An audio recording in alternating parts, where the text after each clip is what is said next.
Yet another argument is of interest in this connection, namely the fact that the Chinese were always primarily peasant farmers and not engaged in either animal husbandry or seafaring.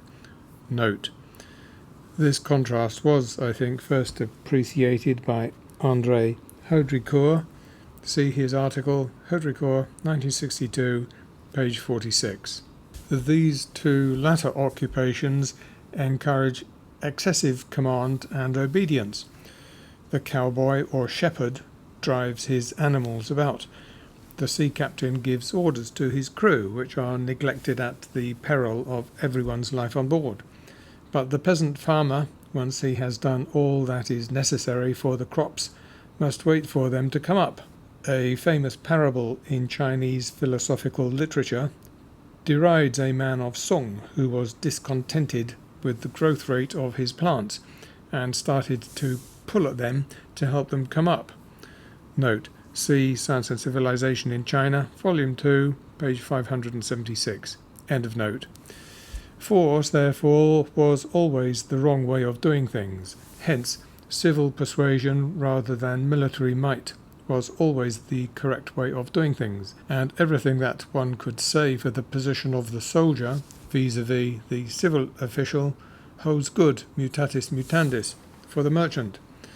Wealth as such was not valued. It had no spiritual power.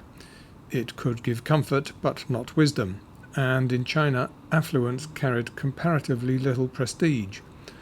The one idea of every merchant's son was to become a scholar, to rise high in the bureaucracy. Note: in Chinese opera, one of the characteristic comic characters is the nouveau riche young man who thinks, wrongly, that everything can be bought for money. End of note. Thus did the system perpetuate itself through 10,000 generations.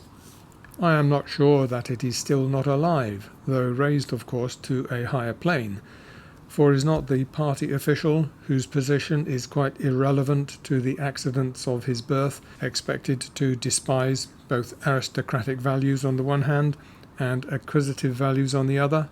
In a word, perhaps socialism was the spirit of undominating justice imprisoned within the shell of Chinese medieval bureaucratism.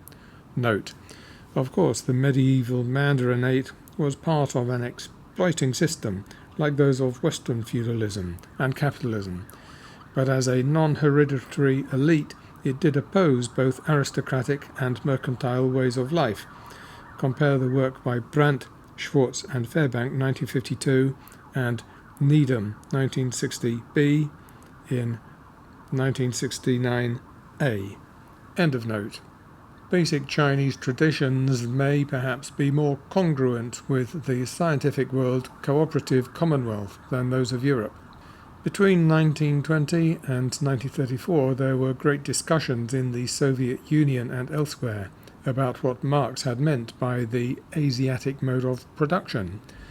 Recent research by authors such as Gianni Sofri, 1973, Marianne Sawyer, 1977, S.P. Dunn, 1982, and especially V.N. Nikiforov, 1970, illustrates how those in the 1930s who argued for the succession, communism, primitive communalism, slave society, feudalism, capitalism, socialism, eventually gained the day, and how this became the standard order of stages in Soviet Marxist historical writing.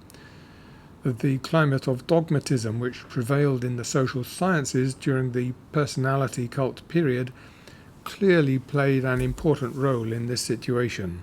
In the 1950s and especially the 1960s, Marxist authors of various nationalities and persuasions expressed great embarrassment that feudalism, for instance, had become a meaningless term.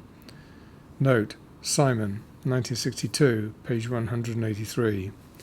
Obviously, they said, a socio-economic stage which covers both Rwanda, Urundi today, and France in 1788, both China in 1900, and Norman England, is in danger of losing any kind of specific character likely to assist analysis. Subdivisions were thus desperately needed.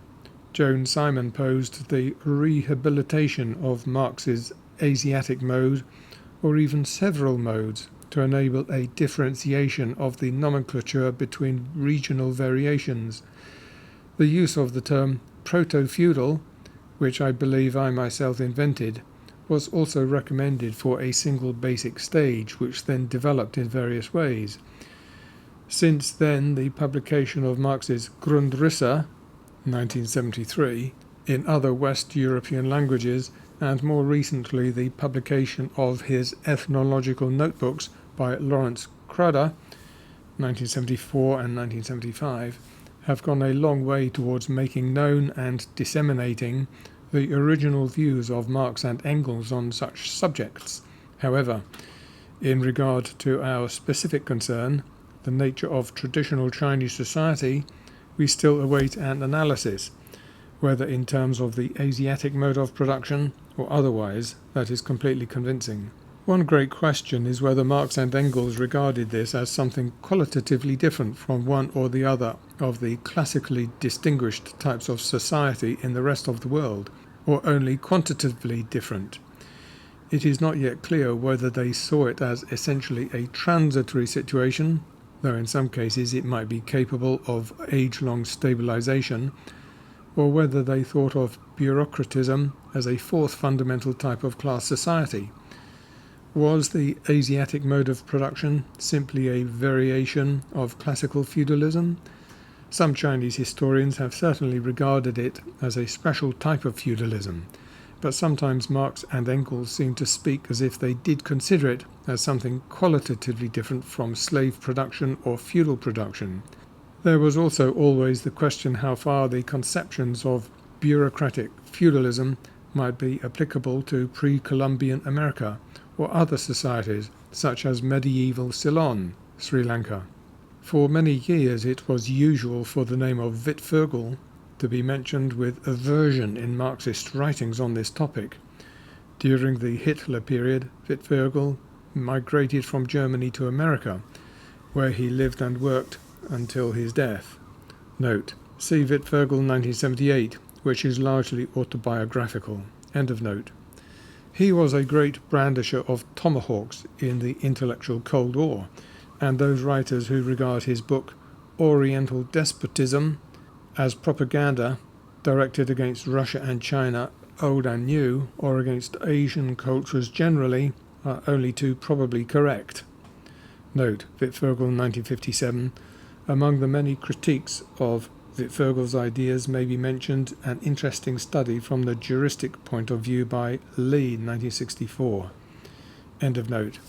In his American period, Wittfogel sought to attribute all abuses of power, whether in totalitarian or other societies, to the principle of bureaucratism. But the fact that he became a great opponent of the ideas regarding ancient and imperial Chinese history, which I and many others favour, does not alter the fact that he once set them forth quite brilliantly himself, and thus I still admire his Wirtschaft and Gesellschaft Chinas, 1931, and his other works from this early period, while deprecating his latter-day views. Although from the 1950s he perhaps overdid it, I do not regard his theory of hydraulic society as essentially erroneous, for I also believe that the spatial range of public works, river control, irrigation, and the building of transport canals in Chinese history transcended time after time the barriers between the territories of individual feudal or proto-feudal lords.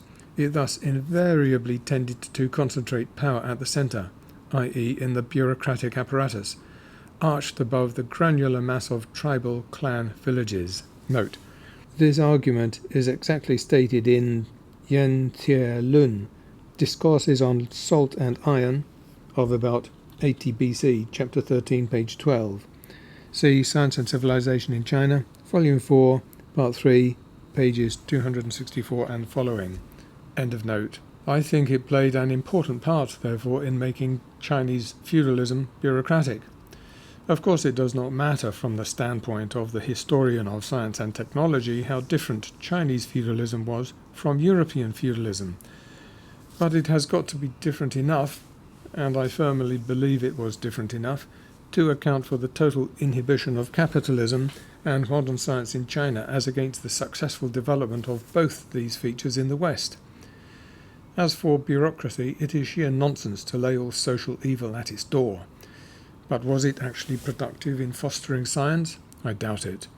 I imagine that the invention of pound-lock gates would be something typical of the hydraulic element, and the scanning of the skies in China was intimately related to the elaboration of the calendar and the mode of government. But there seems no bureaucratic reason why the Chinese should have invented the mechanical clock as they did, with the water wheel linkwork escapement which brought round one bucket after another every 20 seconds or so on the rim of a large wheel. It will not be denied that the mechanical clock is the greatest instrument of modern science, being able to tell accurately the progress of time. Yet further use of the mechanical clock in China was not developed. The seeds of modern science were there, but their growth was inhibited. There are other examples of this, which we hope to summarize below in our general conclusions. The Chinese had the inventiveness, but lacked the social conditions for the elaboration of modern science. Now that social conditions are altered and modern science has been adopted in China, Chinese inventiveness can be expected to come into full play once again. In a word, I cannot see that the early scientific achievement in China was due to the hydraulic bureaucratic system. But in other ways, bureaucratism has been a magnificent instrument of human social organization. Furthermore, it is going to be with us, if humanity endures, for many centuries to come. The fundamental problem before us now is the humanization of bureaucracy, so that under socialism not only shall its organizing power be used for the benefit of the ordinary man and woman, but that it shall be known and palpably felt and seen to be so used. Modern human society is and will increasingly be based on modern science and technology, and the more this goes on, the more indispensable a highly organized bureaucracy will be. The fallacy here is to compare such a system after the rise of modern science with any precursor systems which existed before it. For modern science has given us a vast wealth of instruments, from telephones to computers, which now and only now could truly implement the will to humanize bureaucracy. That will may rest on what is essentially Confucianism, Taoism, and revolutionary Christianity, as well as Marxism. Note: though one of the great religions of China, Buddhism, being so unworldly, is not included here. End of note. The term Oriental despotism recalls, of course, the speculations of the physiocrats in 18th century France, who were deeply influenced by what was then known of the Chinese economic and social structure. Note: on this, see L.A. Maverick's China, a Model for Europe, 1946, which includes a translation of F. Quenet, 1767, Le Despotisme de la Chine. End of note. For them, of course, it was an enlightened despotism which they much admired, not the grim and wicked system of Wittvogel's later imagination. Sinologists throughout the world were impatient with his later book because it persistently selected from the facts. Note: see, for example, the review by Pulliblanc, 1958a. End of note. Thus, for example, it is impossible to say that there was no educated public opinion in medieval China. On the contrary, the scholar gentry and the scholar bureaucrats constituted a wide and very powerful public opinion, and there were times when the emperor might command, but the bureaucracy would not obey. Note: compare Liu Chu-jen and early Sung reformer Fan Zhong-yen, 1957, page 105. In theory, the emperor might be an absolute ruler, but in practice what happened was regulated by long-established precedent and convention, interpreted age after age by the Confucian exegesis of historical texts. China has always been a one-party state, and for over 2,000 years the rule was that of the Confucian party. My opinion is therefore that the term Oriental despotism is no more justified in the hands of Wittfogel than it was in those of the physiocrats, and I never use it myself, On the other hand, there are many Marxist terms, some old and some more recently gaining prominence, which I find great difficulty in adopting. For example, in some texts, the imaginary state construct is contrasted with the real substratum of the independent peasant villages. This does not seem to me justifiable because in its way the state apparatus was quite as real as the work of the peasant farmers. Nor do I like to apply the term autonomic to the village communities because I think it was only true within very definite limitations. The truth is that we urgently need the development of some entirely new technical terms. We are dealing here with states of society far removed from anything that the West ever knew, and in coining these new technical terms, I would suggest that we might make use of Chinese forms rather than continuing to insist on using Greek and Latin roots to apply to societies which are enormously different. Here the term Quan Liao for the bureaucracy might come in useful. If we could get a more adequate terminology, it would also help us to consider certain other related problems. Here I am thinking of the remarkable fact that Japanese society was more similar to that of Western European society than that of China, and for that very reason more capable of developing modern capitalism. This has been recognized by historians for a long time past, but recent writings have pinpointed rather precisely the exact ways in which Japanese military aristocratic feudalism could generate capitalism as Chinese bureaucratic society could not. Note: see for example the monograph by Jacobs, 1958, notable also for the excellence of its index. The author, a Weberian sociologist, executed the remarkable feat of making no mention of Marx and Engels. End of note.